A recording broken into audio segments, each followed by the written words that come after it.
The members of the IBEW Local 1245 are legally protected by contracts with over 270 companies, with wages and benefits that lead the utility industry. But how did they achieve this power? This is the story of workers challenging their employers, of labor's ongoing struggle to organize in a fight for better wages, safer working conditions, secure employment, and in short, a better world.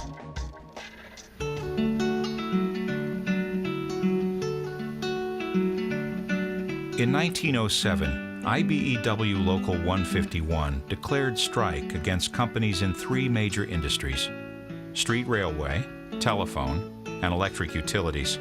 Their goal was to help other workers gain what the San Francisco linemen had already achieved: wage increases and the 8-hour day.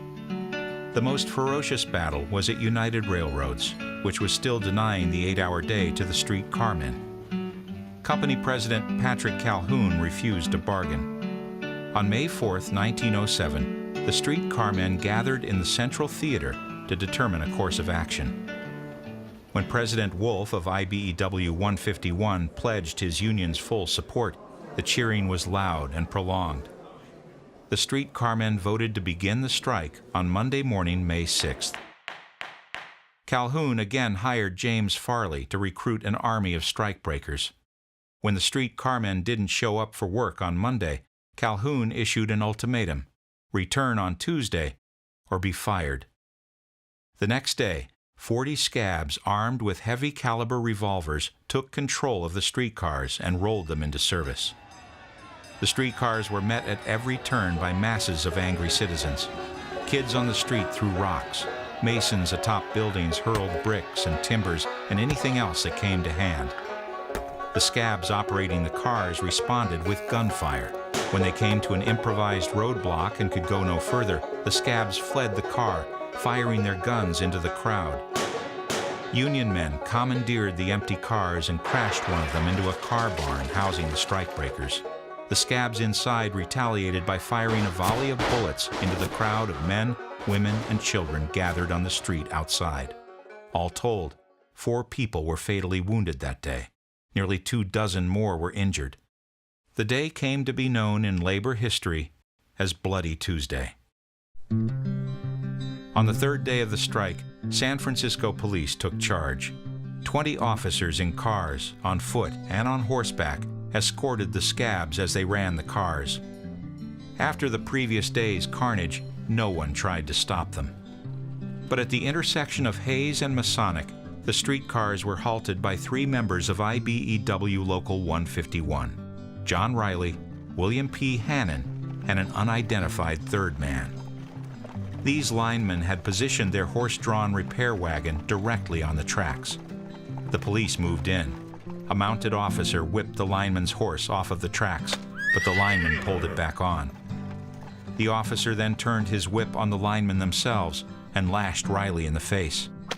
The lineman fought back with wrenches, but then several officers swarmed onto the wagon. Riley was hit so hard that his skull was fractured.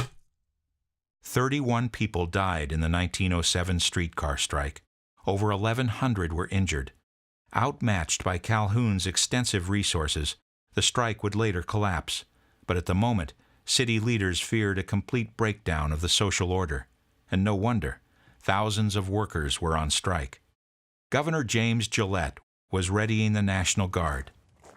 Patrick Calhoun was being prosecuted for graft. So was San Francisco Mayor Eugene Schmitz. So were corporate executives at Pacific Telephone and Telegraph and Pacific Gas and Electric.